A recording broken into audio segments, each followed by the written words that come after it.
let's talk a little bit. I want to get back to that, but for people who don't know, what is the aging in place, market and that subset of knowledge? Like, what is it trying to do? What are the goals? What's the methodology? Well, it was actually the training course that I took has been around for over 25 years, and it was written and run by the National Association of Home Builders in the United States.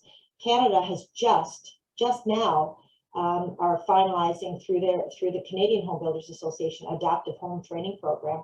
But the whole idea of that was to really help the home builders or remodelers in the States. We call them renovators in Canada. In the States, they call them remodelers. To really to help modify homes to allow individuals to live in place at home. The problem is as soon as you say aging in place with anybody, you get that hand in your face, and people say, I don't, or design trade say, I don't have clients like that. My clients don't want to be associated with age. So there's a whole issue right now on ageism and all of that, which we have to take into consideration. Nobody wants to feel or be stigmatized by anything, including age.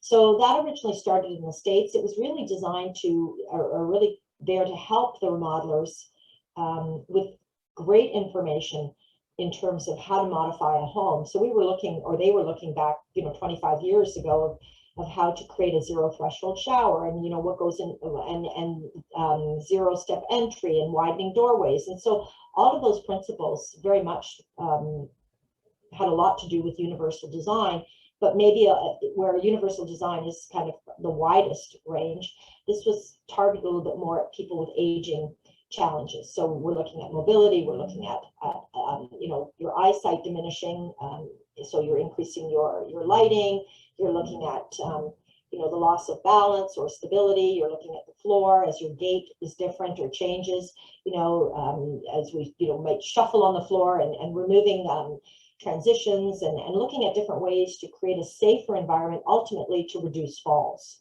to give independence and reduce falls. So what's happening now is that we were progressing away from the word aging and looking at living, because we recognize, this is actually good for everybody, from somebody young to elderly. We're looking at people that even a woman that's pregnant, can benefit from the different concepts and features that you find in aging in place. So what we're seeing is a broader aha moment, like, hey, if we're doing it for an older population, maybe we should be doing it for everybody. And then all of a sudden it's like, well, why aren't we doing it so that people with disabilities are also included in this?